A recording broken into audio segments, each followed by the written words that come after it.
Kalau di tempat Pak Ahmad Marzuki bagaimana Pak? Mungkin bisa di-sharing ke kita gitu. Adakah mungkin bagaimana cara pertama mungkin pertanyaannya adalah adakah semacam tools gitu untuk pembelajaran secara jarak jauh ini? Yeah.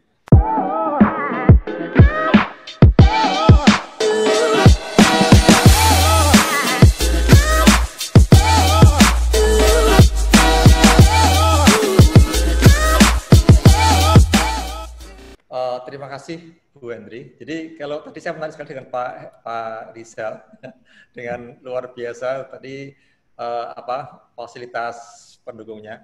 Jadi kami memang masih mengandalkan Zoom, Pak, mengandalkan Zoom Bu Hendri, Zoom. Cuma kami mencoba, kami masih suka video, Pak. Karena kalau pakai teks kami belum bisa seperti Pak Rizal tadi, ya. Jadi bagaimana mendeteksi itu mahasiswa sudah membaca berapa banyak gitu. Kami mengajar menggunakan Zoom, baik teorinya maupun demo-demonya, Pak. Jadi nanti saya ngajar dan outputnya mungkin seperti ini, Pak.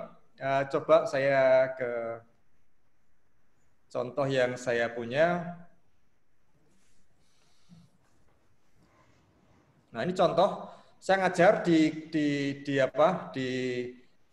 fisika statistik, contoh aja ini Pak. Jadi kami mengajar sambil berdemo nih Pak. Jadi kami bergantian. Jadi kami menggunakan menggunakan tulis tangan ini Pak, tulis tangan. Mana lagi sebentar. Cuma ini.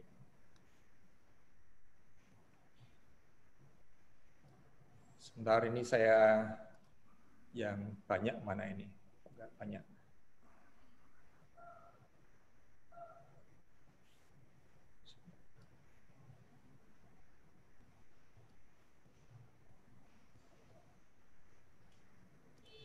Enggak dapat membukanya. Ini contoh kami membuat ini sambil kami demo Bapak sekalian, sambil kami demo, maaf. Ini saya nanti mana?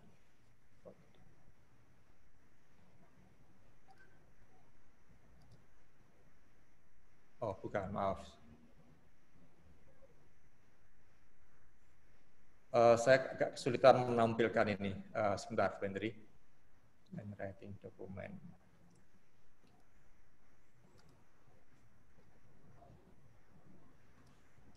Apakah dapat dilihat, Ibu sekalian? Tulisan saya. Belum kelihatan sih, Pak. Belum kelihatan, Pak. Okay. Sebentar, Pak.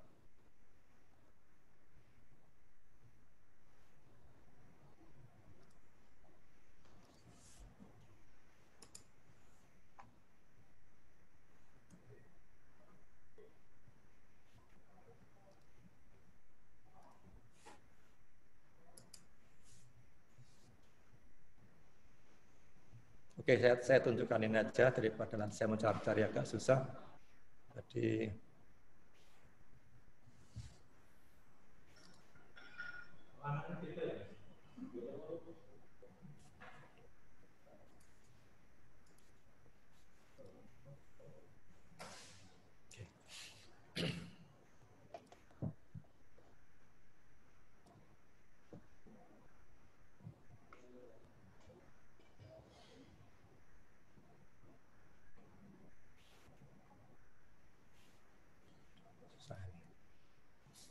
saya agak bermasalah mungkin. Sebentar, Bu. Ini sudah.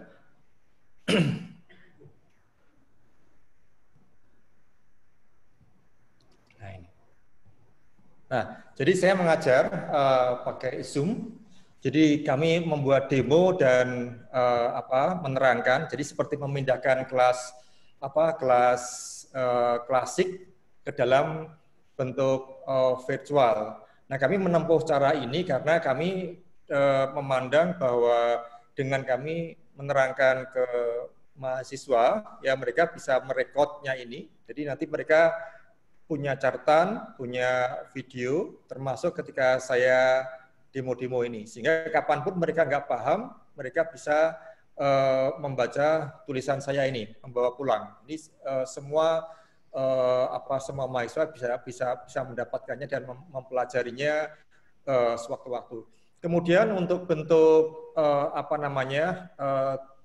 agar mereka bisa juga kerja kelompok, ada tugas-tugas Pak Bu, tugas-tugas yang saya berikan ya baik individu kelompok.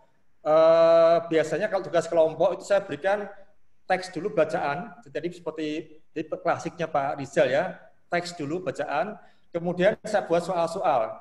Di samping soal, saya bisa kasih sumber jawaban ada di halaman sekian-sekian. Karena memang kami kalau nggak dipaksa demikian, mereka nggak membaca Pak. Kalau dikasih teks buku itu ciri khas mahasiswa kita Pak. Jadi karena kita memang belum bisa mendeteksi mereka baca atau tidak, maka caranya adalah dikasih soal dari bagian teks awal sampai teks akhir, kita sudah kasih bimbingan Pak. Jadi jawaban ini ada di halaman antara sekian sampai sekian. Nah, ketika kita ujian sama Pak. Ujian kita buat ada yang saya menyebutnya sebagai ujian terbimbing. Jadi sumber-sumber jawaban itu kita kasihkan di daerah-daerah mana itu Pak. Seperti itu. Dan kita biasanya, karena kita juga melatih kejujuran Pak, kan nggak punya cara, saya hanya bilang, aturan mainnya adalah tidak boleh ada 2 pekerjaan mahasiswa atau lebih yang sama. Dengan dibatasi waktu misalnya 3 jam Pak, jadi kita lempar ke mereka, ya maka saya merasa itu tidak ada waktu untuk saling karena beda rumah itu Pak, jauh berjauhan itu. Nah itu cara-cara kita mungkin karena kita masih di Indonesia masih belum Pak punya fasilitas yang seperti Pak yang di Arizona tadi Pak Rizal. Gitu Bu Henry. Kalau yang seperti model e-learning itu Pak di web sendiri ada nggak Pak yang fasilitas? Kita ada Bu, kita ada yang pakai yang Bu. Dari LPPMP itu Bu kita masukkan juga. Ya cuma saya merasa ini cara yang kita bisa langsung berinteraksi antara kita sama mahasiswa. Gitu.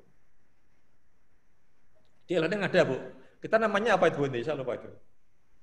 Yes. Oke. Pada, ya. Baik. Itu tadi mungkin tool untuk pembelajaran ya, untuk menggantikan yang model tatap muka ketika kita ngasih materi ke anak-anak. Kalau yang laboratorium activity itu seperti apa Pak? Mungkin dari Pak Ahmad ya, mungkin sekalian. Laboratorium activity itu bagaimana pelaksanaannya selama masa pandemi ini? Nah ini kalau di kita memang masih kesulitan Bu Henry. Jadi kalau di kita kemarin masih belum bisa jalan. Makanya kalau di kuliah saya itu saya banyak demo-demo Pak. Saya ngajar seperti tadi. Sebelum ngajar saya siapkan saya siapkan apa yang akan saya tunjukkan. Karena mungkin kalau untuk saat ini ya itulah mungkin kekurangan kita. Saya yang bisa ngajar di optics. Saya membawa sesuatu, saya demokan. Saya ngajar di fisika statistik, itu juga sama. Kita bicara tentang level energi. Ya, saya bawa kelereng, bawa gelas, saya aduk-aduk gitu nggih. Lalu mereka melihat, saya kasih garis-garis itu. Kalau adukan saya kenceng, kelerengnya nyebar sampai di mana gitu. Nah, itu kita pakai demo-demo Bu. Dan kita mungkin kalau kita masih susah. Jadi memang kalau kita ke lab, saya masih belum punya cara. Mungkin nanti Pak Rizal punya pengalaman yang dapat di-share sehingga kami di Indonesia bisa mempraktekannya itu. Ya, gitu Bu Henry. Ya, makasih Pak Ahmad. Mungkin bisa diceritakan yang di Arizona itu seperti apa Pak untuk aktivitas laboratoriumnya? Nah, oke. Sebelumnya saya mau kasih komentar dulu ya. Kayaknya saya yang harus banyak belajar dari Pak Prof. Ahmad Marzuki. Jadi dari segi lab tuh kemarin kita pelaksanaannya kurang bagus. Dan saya juga nggak happy lah dengan pelaksanaan lab kemarin. Tapi sebelum saya share pengalaman, jadi kalau untuk lab emang ada beberapa level ya. Yang saya mau share itu yang semua orang bisa Google, yaitu simulasi online. Kita juga pakai itu.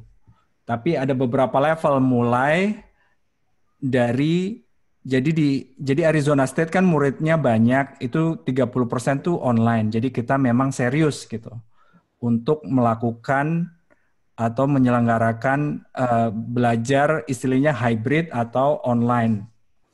Jadi kita juga ada kerjasama sama Labster sama Google. Labster tuh perusahaan virtual reality, tapi itu saya nggak pakai karena itu lebih ke jurusan biokimia. Teman-teman saya di biochemistry itu pakai itu. Jadi mereka pakai virtual reality headset, mereka bisa ngelakuin eksperimen itu. Saya jauh lah dari itu.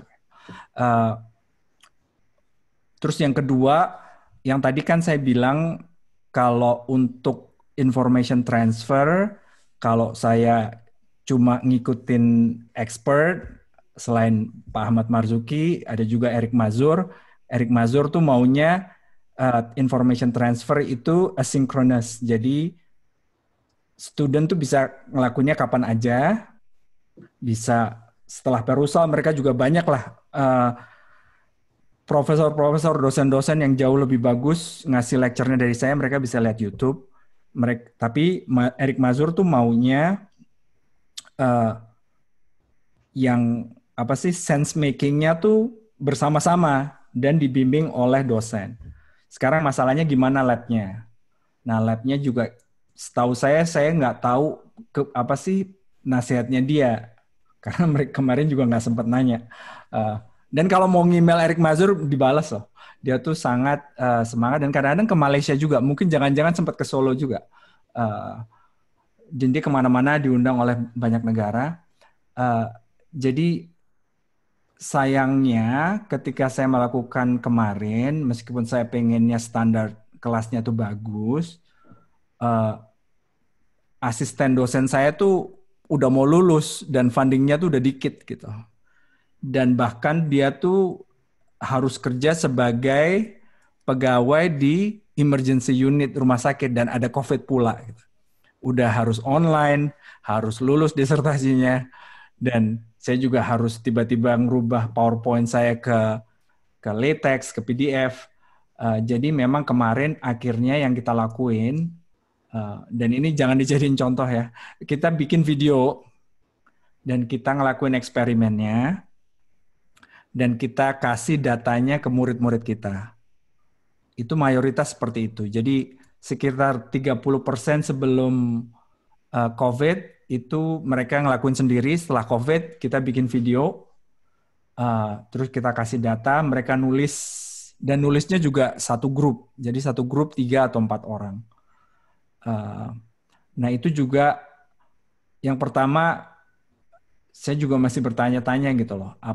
Yang bagusnya tuh kayak gimana? Yang kedua, salah satu tujuan kita bikin lab kan biar murid-murid tuh belajar apa sih, ngasih simulasi apa sih kehidupan nyata gitu. Kalau mereka tuh harus kerja sama orang lain. Nah, untuk merhatiin siapa yang kerja di grup itu juga susah gitu akhirnya. Dan itu saya baru belajarnya tuh baru tahunya tuh setelah akhir-akhir semester. Mereka pada komplain, Pak, ini Pak yang si Samuel tuh nggak pernah setiap kali Zoom apa diskusi nggak pernah datang, nilai kita tuh padahal yang paling bagus. Kan nggak fair tuh nilainya paling bagus. Tapi ada satu yang nggak pernah datang gitu. Alasannya apa sih? Adaptor komputernya hilang apa?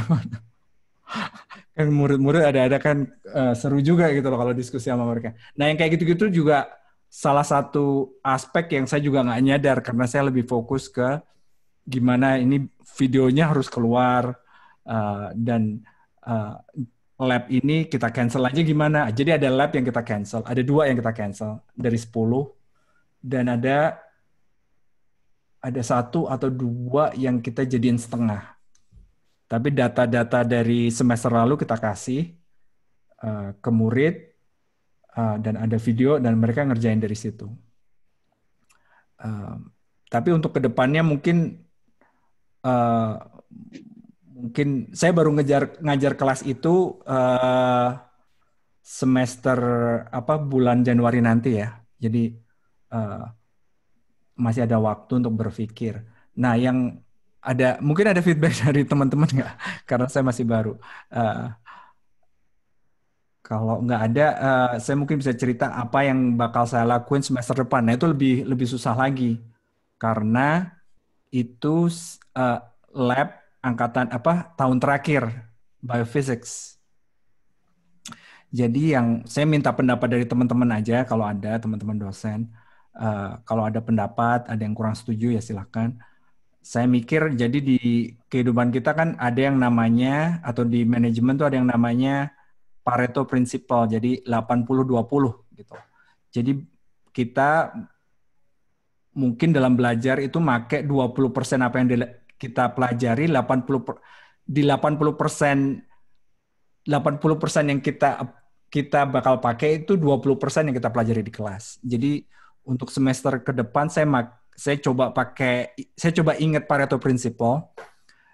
Jadi saya mau mengutamakan 20% material itu. Paling enggak 20% itu ke cover dulu deh.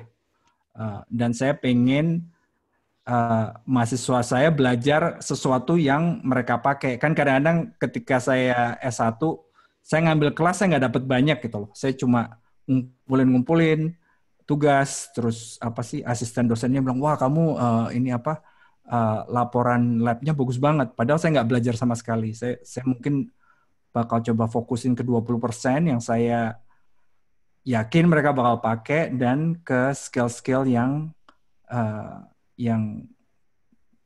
ketika saya baru kuasain, misal ketika tahun keempat S3 gitu. Salah satunya, saya kasih contoh aja ya. Salah satunya, misal yang namanya eksperimen kan ada yang namanya control experiments tuh.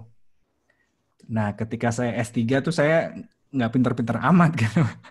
Saya baru itu benar-benar natural tuh setelah tahun-tahun terakhir gitu. Kalau setiap eksperimen langsung, ini ada positif atau negatif control. Nah, saya pengen yang kayak gitu-gitu meskipun jumlah labnya saya nggak tahu lebih dikit atau sama, saya ingin menekankan ke mahasiswa kalau ini tuh penting banget, jangan sampai lupa, jangan sampai kayak saya gitu. Oke, jadi itu tadi aktivitas laboratorium yang terkait dengan kayak kita sebutnya sih praktikum ya Pak ya. Jadi praktikum gitu ya. Jadi kalau yang aktivitas laboratorium yang terkait dengan proyek-proyek akhir atau tugas akhir atau skripsi itu gimana pelaksananya selama masa pandemi ini Pak Riza di sana gitu. Kalau orang fisika kan mungkin memang ada yang pakai apa namanya tidak kerja di lab ya tapi pakai simulasi begitu ya. Nah untuk yang mesti harus kerja di lab itu gimana pelaksanaannya?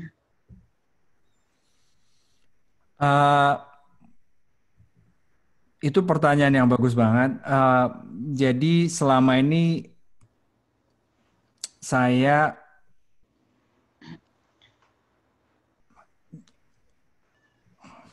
jadi prinsipnya menurut saya ya, saya bilang ke murid-murid saya, kalau sekarang tuh bukan waktunya buat anak-anak S1, ini kalau saya salah tolong dikoreksi ya, untuk belajar di lab, karena di Amerika tuh ada namanya essential workers, kayak dokter, polisi gitu, essential workers. Karena kalau definisinya mereka harus di training dulu, itu namanya bukan essential workers. Jadi untuk anak fisika yang mau join lab saya bilang, kamu bisa coding nggak? Kalau kamu bisa programming, udah deh sampai Januari kamu programming dulu kita lihat. Nanti Januari kamu baru masuk ke lab saya. Jadi bisa jadi anak S1 di lab saya tuh sekarang cuma ada 1. Dan selebihnya saya minta kerja di rumah. Yang di lab saya tuh S3 aja sih. Saya nggak punya postdoc sekarang.